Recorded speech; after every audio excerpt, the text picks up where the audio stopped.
इटावा में किसान मजदूर महापंचायत होने जा रही है। दुनिया के सबसे बड़े किसान नेता राकेश टिकैत जी 8 फरवरी को दिन शनिवार को पधार रहे हैं। समय सुबह 11 बजे का टाइम दे रहे हैं। प्रदर्शनी पंडाल इटावा में किसान भाइयों से मैं अपील करूंगा कि ज्यादा से ज्यादा बड़ी संख्या में आप निवास पंडाल में पधारें और देश के बल्कि दुनिया के अंतर्राष्ट्रीय किसान नेता राकेश टिकैत जी के विचारों को सुने।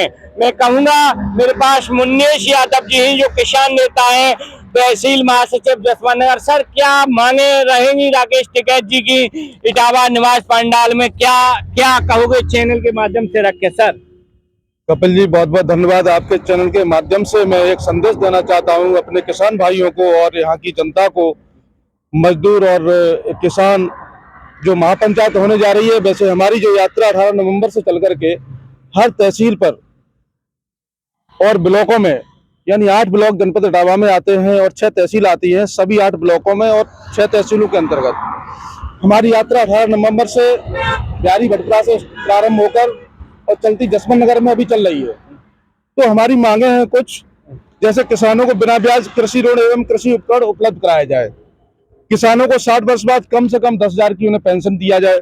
बड़ी बात है। ये चैनल के माध्यम से मैंने कई बार आवाज उठाई है कि हमारा देश का कोई भी किसान जब 60 साल की उम्र पार कर लेता है, 60 साल की उम्र के बाद उसे करीबन 10,000 ऊपर पेंशन दी जाए। ये सच्चाई है। किसानों के साथ देश में नाइंसाफी हो रही है। और क्या है? सबसे बड़ी समस्या बिजली की है, जो निजीकरण किया जा रहा है। लोग बहुत परेशान, अनाप शनाप बिल आ रहे हैं। तो हमारी ये भी मांग इसमें शामिल है, किसानों को बिजली मुफ्त दी जाए और किसानों को प्रत्येक परिवार से एक व्यक्ति को रोजगार की उपलब्ध कराया जाए, नौकरी दी जाए और स्वामी नाथन आयोग की रिपोर्ट लागू की जाए, जबकि एमएसपी गारंटी का कानून बनाया जाए और एमएसपी से कम की खरीद की अवश्य नहीं करना चाहिए। किसान का संपूर्ण कर्ज माफ किया जाए। आवारा पशुओं की उचित व्यवस्था की जाए। हालांकि गौशालाएं खुली हुई है लेकिन कोई व्यवस्था नहीं है। गौशाला की बुरी दशा है, देख रहे हैं आप यहाँ पर। और पशु बाजारों को पूर्ण रूप से खोला जाए। सोलर ऊर्जा प्रत्येक किसान परिवारों को मुफ्त में दी जाए। जो सोलर ऊर्जा है वो मुफ्त में दी जाए किसान को। 10 साल पुराने ट्रैक्टरों को जो एनजीटी कानून बनाया है उन नियमों से उसे बाहर रखा जाए, क्योंकि 10 साल में ट्रैक्टर का कुछ नहीं बिगड़ता है। किसान नहीं खरीद पाएगा, सालों नहीं बिगड़ता है। तो ये 10 साल में सरकार की योजना है, ये कृषि नीति जो बनाई गई है कि 10 साल बाद ट्रैक्टर किसान का खींच लिया जाएगा। 10 साल किसान कहाँ से लेगा? तो ये एक खत्म किया जाए, ये नहीं बनाया जाए कानून। उसके बाद आगरा कानपुर मंडल के बीच एक आलू संस्थान खोला जाए और एक कोल्ड स्टोरेज का भाड़ा महीने के हिसाब से लिया जाए, जो कोल्ड स्टोर में भाड़ा लगता है। बड़ी बात है। देखो, बड़ी बात है। आलू के किसानों के लिए राकेश टिकैत जी आवाज उठाएंगे कि एक महीना में जितना भी मतलब जो भाड़ा बनता हो उसे ही लिया जाए, जबकि चाहे एक महीने बाद जब आलू किसान निकाल लेता लेकिन भाड़ा उस पर पूरा लगा दिया जाता है। ये बड़ी बात है। मैं कहूँगा और क्या मांगे सर? और सबसे बड़ी समस्या है जसवंतनगर अपनी अनाज मंडी, गल्ला मंडी की। वहां पर जो पल्ला है, पल्ला की व्यवस्था खत्म की जाए, वहाँ कंप्यूटराइज कांटे लगाए जाए। दूसरी बात है कि हमारे गरीब मजदूर किसानों के जो बच्चे हैं, जो गरीब जो यापन कर रहे हैं, फीस नहीं भर पा रहे हैं, तो उनकी फीस की व्यवस्था कम की जाए और समान व्यवस्था की जाए। क्योंकि 25% तो हर विद्यालय में है ही, लेकिन 25% को किसानों को पता नहीं चल पाता है।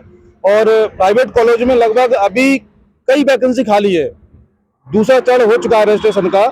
तो मैं ये भी कहना चाहता हूँ किसान भाइयों से कि आप आए और जो ऑनलाइन रजिस्ट्रेशन हो रहे हैं अपने बच्चों का रजिस्ट्रेशन कराइए, फीस कम की जाए। बड़ी बात है। मैंने देखा है किसानों के बच्चे जब परीक्षाएं होती हैं तो उन्हें प्रवेश पत्र नहीं दिया जाता है, क्योंकि वो फीस अदा नहीं कर पाते हैं, क्योंकि उनके पास इतना पैसा नहीं होता है। मैंने देखा कई बच्चों ने मुझसे कहा कि अंकल मेरी सिफारिश कर दो जिससे कि प्रवेश पत्र मिल जाए। मैंने क्यों?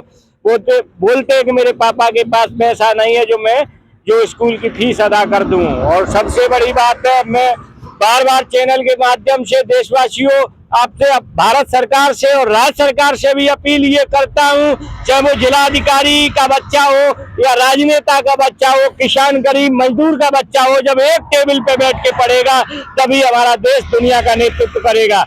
सच्चाई है कि किसानों के बच्चे शिक्षा सही प्राप्त नहीं कर पा रहे। मैं अभी राजस्थान कोटा गया था, जो कि वो हिंदुस्तान में सबसे बड़ा कोचिंग सेंटर जिसे कह लो हब है। वहाँ लाखों बच्चे कोचिंग करते हैं, लेकिन जब मैंने सर्वे किया कई हजार बच्चों से, तो मैंने जहाँ के बच्चे IIT नीट की तैयारी करते, कोई किसान गरीब मजदूर का बच्चा मुझे वहाँ स्टडी करते नहीं मिला। तब मैंने सवाल किया था क्या होगा हमारे देश का, क्या होगा हमारे किसान गरीब मजदूर के बच्चों का, क्योंकि वो शिक्षा प्राप्त नहीं कर पा रहे हैं, उनके पास इतना पैसा नहीं है कि ये अपने बच्चों को 30 लाख रुपया दे के नीट की तैयारी करवा पाए। ये सच्चाई है। हमारे देश की जो शिक्षा नीति है, मैं उसकी चैनल के माध्यम से घोर निंदा करता हूं और मैं राकेश टिकैत जी से आह्वान करता हूं कि ऐसी आवाज उठाओ जिससे कि देश में समान शिक्षा लेके भारत सरकार लेके आए और तभी हमारे देश का कल्याण होगा। बहुत बहुत धन्यवाद। इसी के साथ यादव, 24 इटावा, उत्तर प्रदेश।